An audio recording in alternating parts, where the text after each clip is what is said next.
Hello once again, people.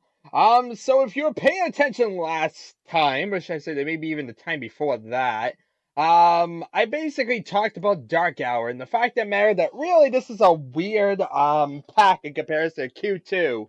Q2 had a lot of consistency on what it was doing. Dark Hour doesn't. It's kind of all over the place. Um, so last time around we did Dog Ring, which honestly was a very random one-off level. This time around, we're going to do something completely different. Specifically, I want to check out the campaign. You see, there is a certain number of levels in Dark Hour that basically are intended to be played in order. It basically leads right into each other, and it allows for like a natural progression. The main reason to do this is because otherwise you end up loading into other maps that you've been already in, or it gives you an error message at the end of it. So, since the fact of the matter is, I know exactly how the levels work into each other, I can use the benefit to actually showcase the campaign.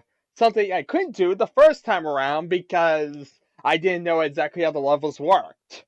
So yeah, with this type of knowledge in advance, I'm ready to take on the world. Um, so the campaign, like I said, is ton of so random levels. It honestly, the best way to do it is really going to be like shotgun start each mission. Otherwise, we'll get ridiculously overpowered. I believe we can really shotgun start each mission. We did shotgun starting for the original game, so I might keep that for consistency and start shotgun starting everything. It makes sense to almost shotgun start like every mission. So even if it is connected, we're going to just basically shotgun start each mission. Plus the fact that matter that saves get destroyed anyway. So now that I think about it, we need a shotgun start no matter what for any level we encounter in Quake. Yeah, that's right. I completely forgot about that save game glitch. So yeah, even when I just said that, we're saying it as like a choice. We don't have a choice here. We have to do it that way. So yeah. All right. So first off, at the gate is the first level in this campaign. That would be Valhalla, which was very, very weird because that was one of the last levels I played in Dark Hour.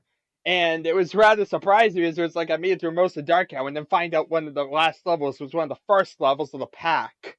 Yeah, it kind of is weird like that. But at least now we know and can actually play through it properly.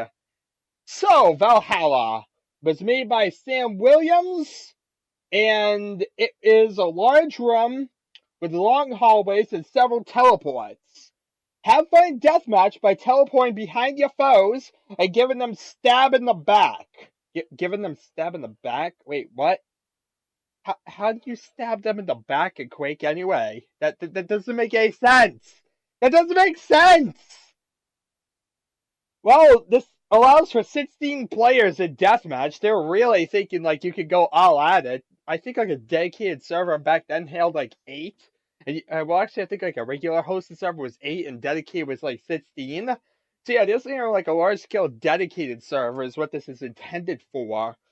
Yeah, honestly, I don't believe like the numberings they say of like what exactly number of people should be in like a deathmatch server at all.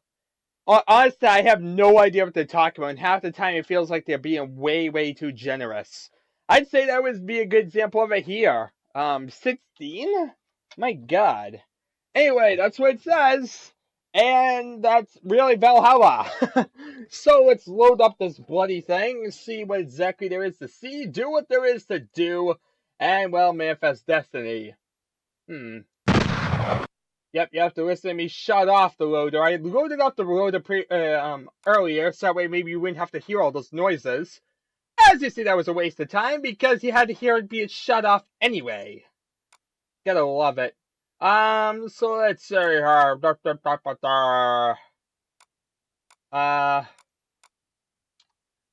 Have to go down here and Valhalla. The reason why I decided to do it this way is kind of because of how exactly chronological date would have hit one of the levels that are part of the pattern. Basically, one of the levels that are part of the campaign ended up being made next in the sequential order. And it also made sense to kind of do it anyway because some other standalone missions are tied into some of these missions and came later as well. So yeah, Dog Ring was kind of like a good one-off mission. There was really no reason not to do that one first. But yeah, now I want to do the campaign because that seems the best way to cover all this. And like I said, I believe that's going to bring us to like 9 or 10 missions. No idea how many there is again. I kind of forget. But I remember it's a decent size of the pack. I know it's not just like 1 or 2 missions a year. So, let's load up this thing, see what we get to do. Valhalla! What an interesting name for a mission. You know what I should probably do is actually change the auto load, otherwise it's not going to really work too well for me, is it? Let's see here. Valhalla. I think it's actually Valhalla Awaits. Yeah, I probably should have did more research before I started this one. Whoopsie daisy. But yeah, I believe it's Valhalla Awaits, if I have my memory correct. So we'll load up this thing, we'll see what there is to see, do what there is to do, and manifest destiny. See Valhalla Awaits. And now we're in this level. So this is what basically would be the first sighting of Dark Hour. And one thing you may notice right away is its size. It's a lot bigger, and well, a lot more corridor design than the last one. Yeah, there's a lot more going on here. So, double-barreled shotgun it, so we have some weaponry. But yeah, there's going to be a lot of things to kill here.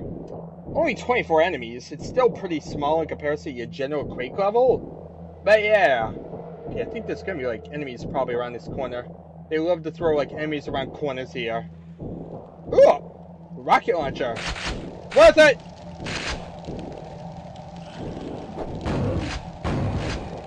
Okay, that was random.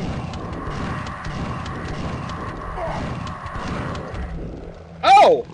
Well, hello there, mister. It's important to actually talk about people. This isn't your regular ogre, you see. This ogre looks exactly like a regular ogre, but he's not. And there's really no way you can tell just by looking at him or anything. We might as well kill him. But you see, the main difference between an ogre and basically what this is, which is an ogre marksman, is the fact of the matter that there are different entities in the world. Basically, if you got them to infight with a regular ogre, they actually would fight them. Yeah, it's a really random detail, but it does exist. And it is something to keep in mind when playing all these Quake levels. Is it an ogre or is it an ogre marksman we're encountering? One good way you could tell in-game which one it is by the sounds it makes. If it makes no sound whatsoever when it detects you, that's an ogre marksman. If it makes sound, that's an ogre. Basically, the ogre marksman's like almost like an incomplete ogre.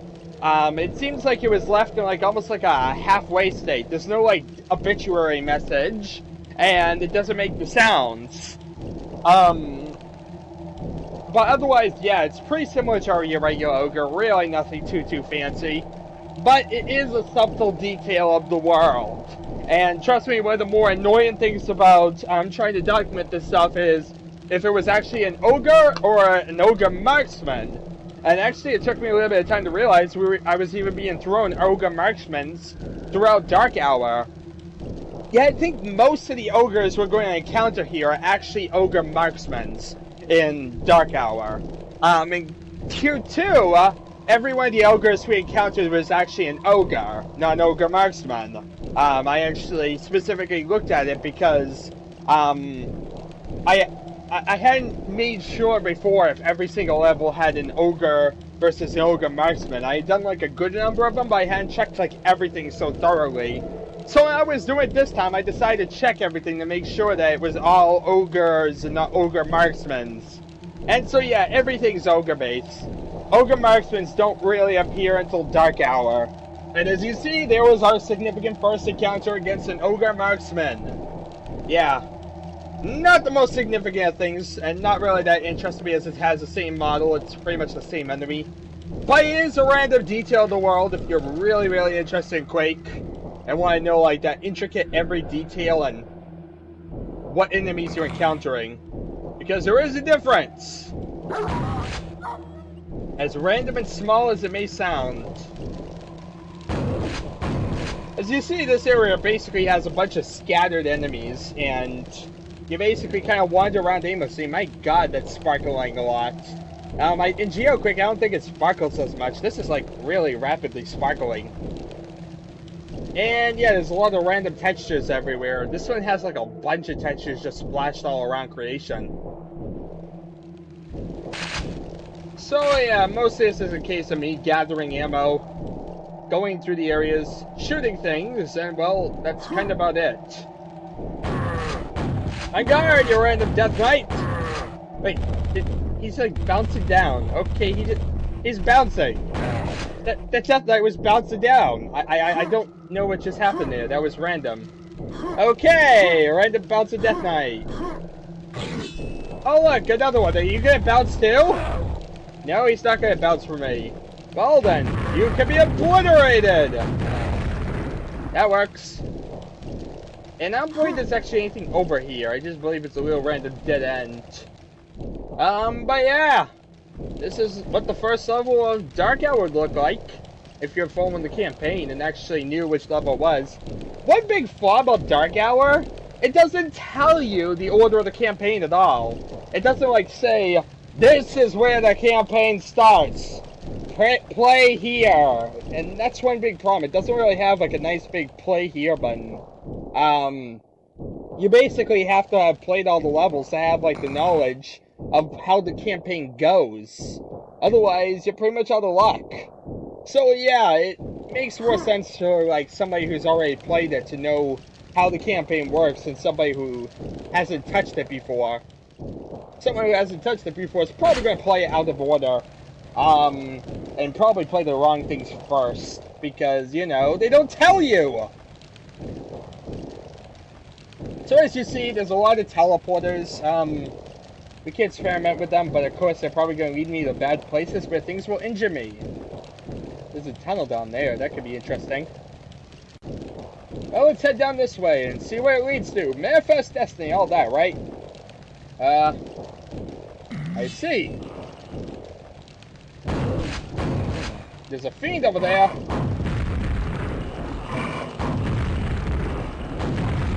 One fiend down. Well, come back here, you stupid fiend.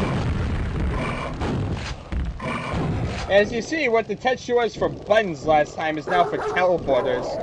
Yeah, it's the usual teleporter texture here. So get used to that weird sparkly texture being for teleporters. Oh, here's something we should mention. This low resolution red word exit, yep, that's the exit from the level. It's very, very convenient in Dark Hour because Dark Hour doesn't have any of the same conventions as, say, original Quake had for how to exit a level. So it could be very, very confusing and you could have no way how to exit the level. But instead they put up nice big exit signs which makes it quite impossible to actually get confused. It's pretty nice.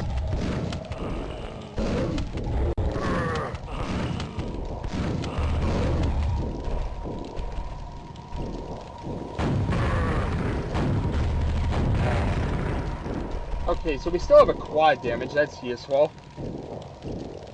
We have a bunch of teleporters. Where does this one lead? And this spawned me over here! Well, that was useless. Where else can we go? I think there's things that are down there. I can't tell right now. But yeah, we have a couple teleporters.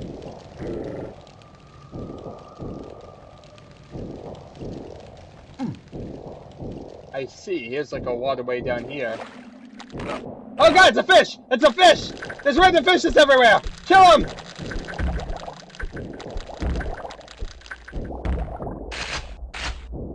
So right, there's 3 fishes. That means there's only 21 enemies, not 24.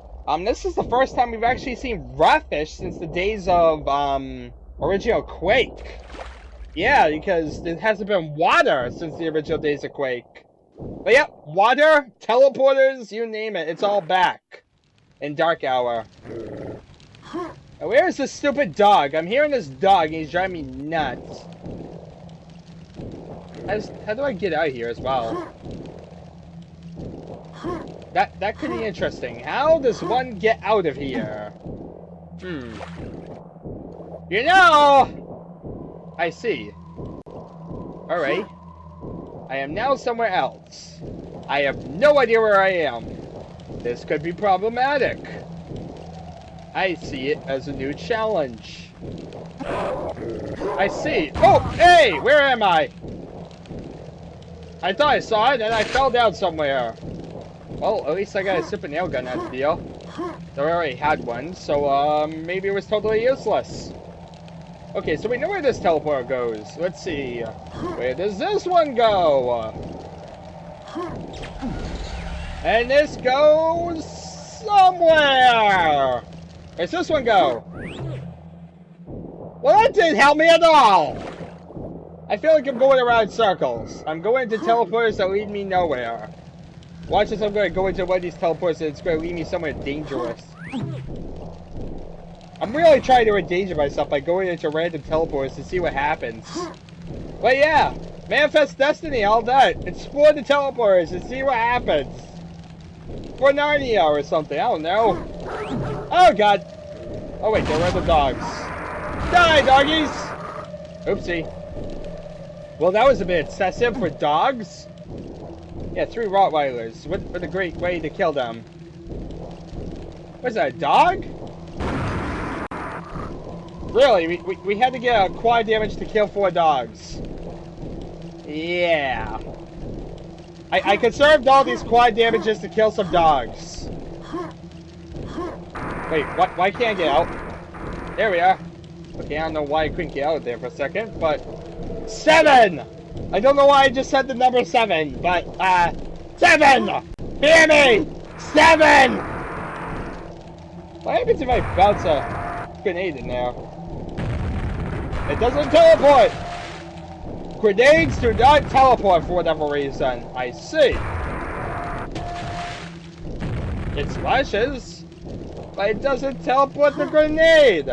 I find this a problem. Well then, I'm kind of bored. I shot everything. Now what? Into the teleporter we go! And there we are! So yeah, we killed 3 rotfish, so of course 21 out of 24. No secrets, because all of Dark Hour has no secrets whatsoever, so that's going to be basically all we've seen. And yeah, that is pretty much the level. Actually, we might actually get an error message and say that we can't go to the next level after this, because we don't really have the next level loaded up. I kind of load them one at a time. So, yeah, that could be a thing. But we'll worry about that next time and just load it up from scratch and go around. But yeah, this level gives you more of a idea what Dark Hour is about. Let's see here. Yep, office. Could be nuts.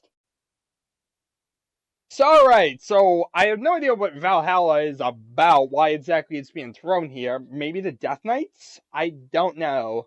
But one thing I can talk about is the fact of the matter that this level definitely shows a lot more about what Dark Hour is about. This one is the first level we've seen that's more than one little area. It's actually a bunch of corridors that all go around in a sprawling way.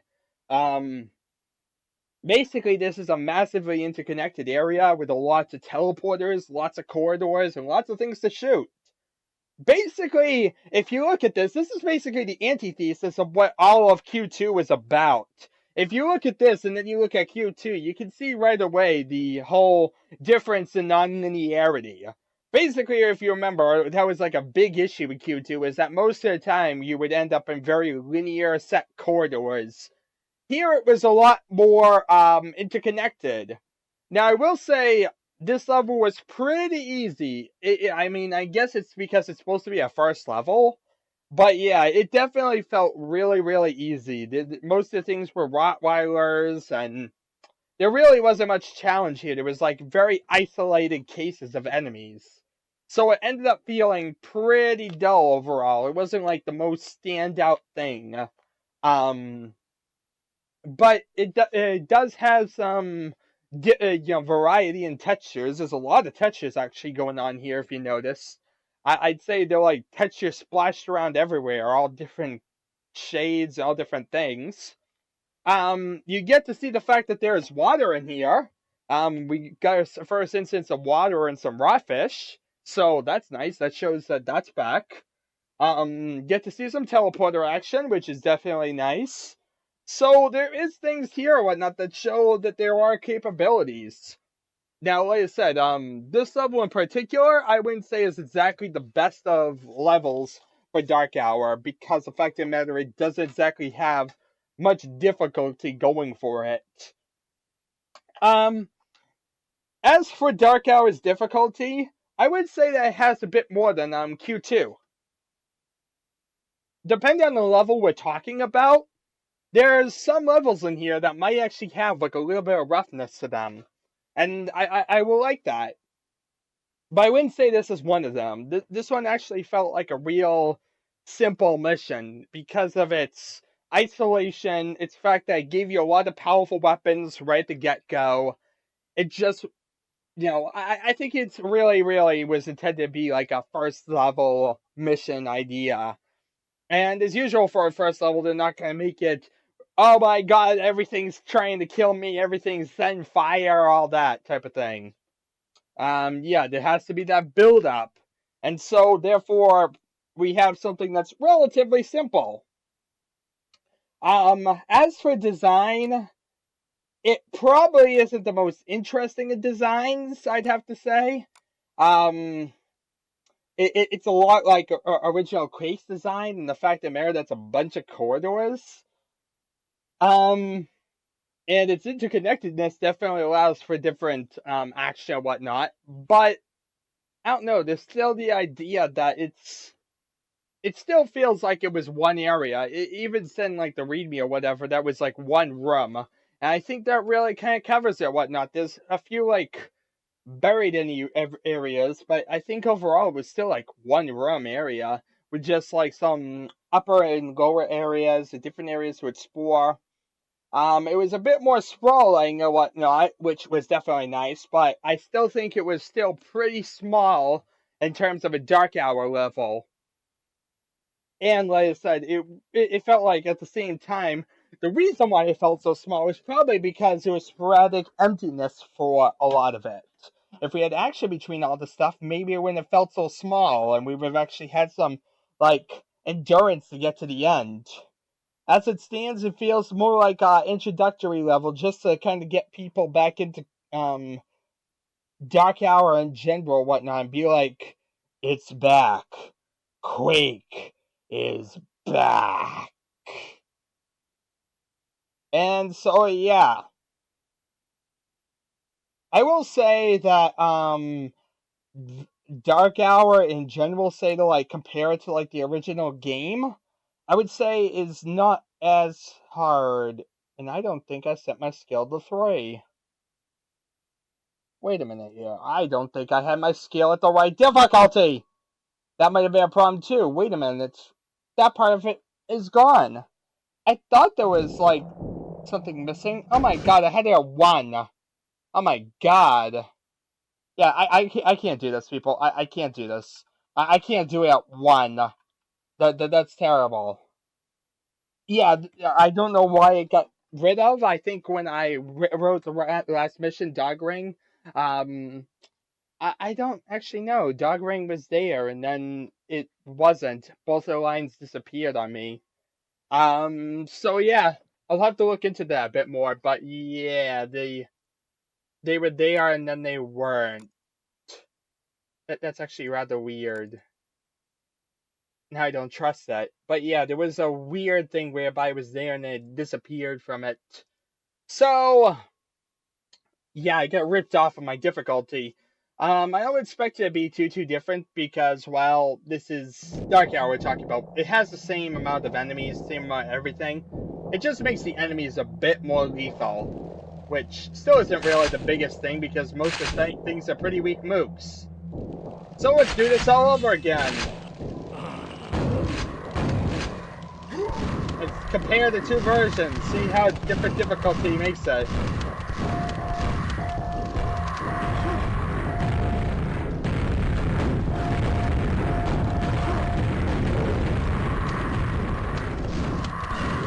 I mean, I'm moving at a bit of a faster pace now that we have seen everything, so it's more of a action-based adventure as I'm basically just killing everything.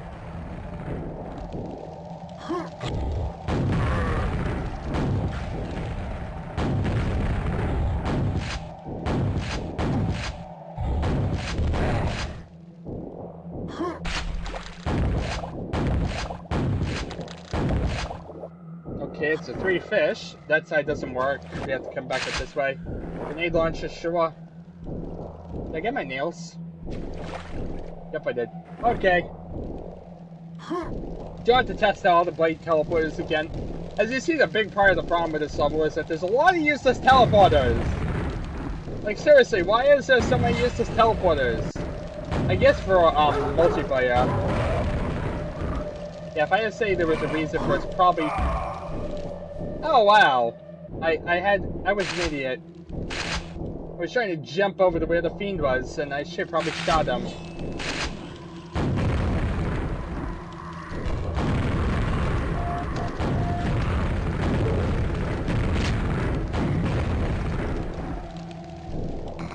But yeah, what was I trying to say?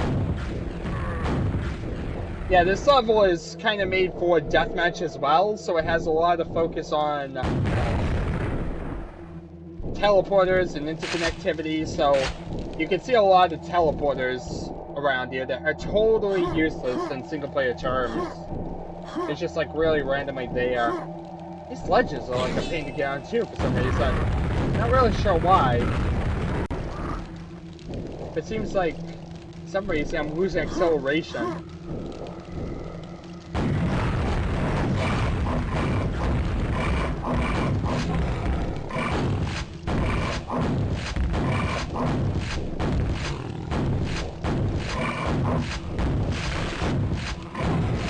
Oops, you got a little coin there. Oh well. We'll just wipe out everything.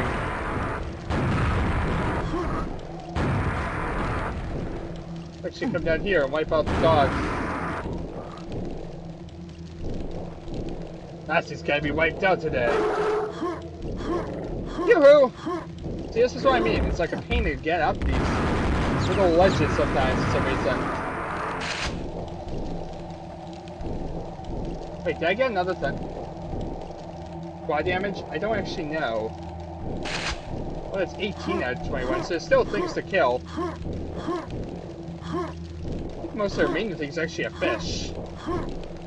Now, if I could stop fighting with everything and actually, you know, do things, we might actually get somewhere.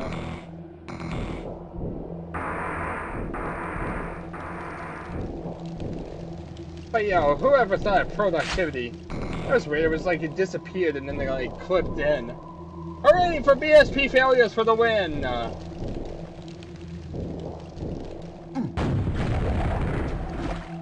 That worked! 3 for the price of 1! Yeah, I just killed 3 fishes. Okay.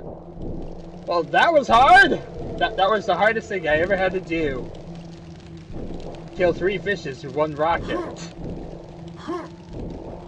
Alright, so, that's basically the level again. Like I said, I just had to do this again, just, do it all on Nightmare. Sure, it could be done. All that. There we are. Like I said,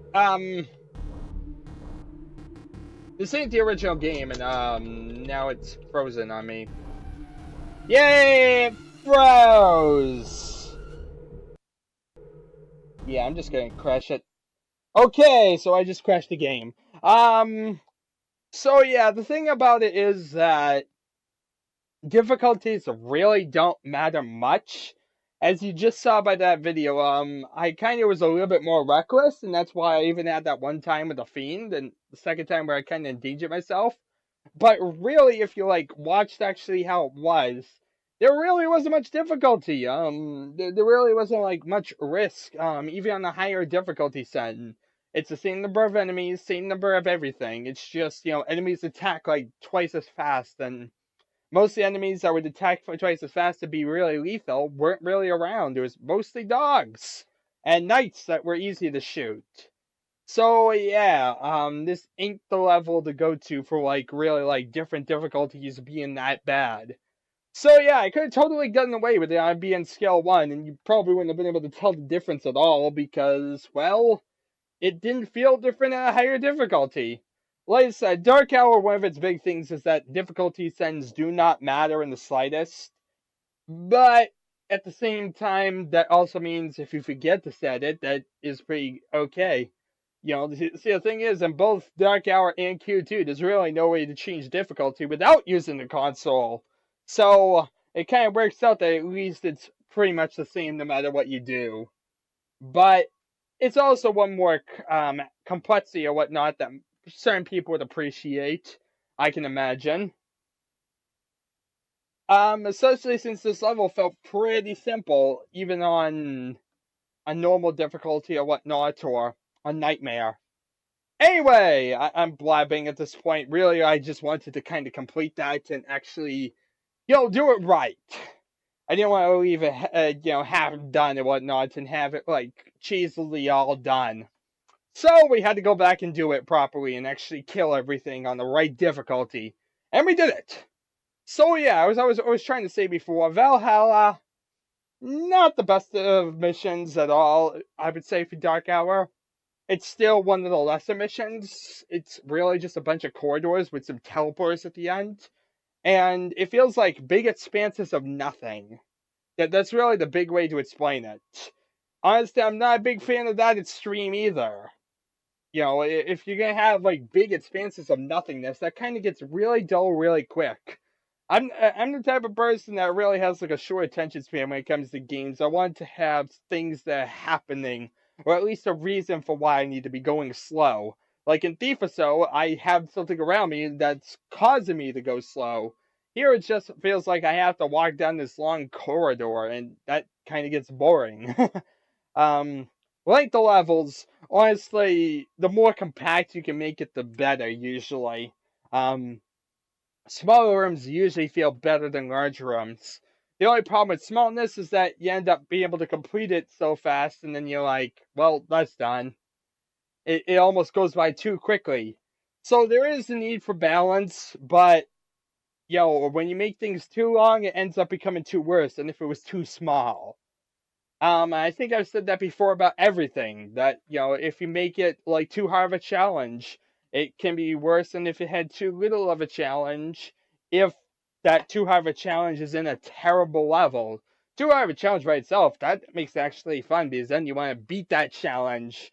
But, at a terrible level, that kind of makes it like, now I'm stuck in this terrible, godforsaken level and have to deal with all these annoying flaws while dealing with a challenge. It's a different atmosphere.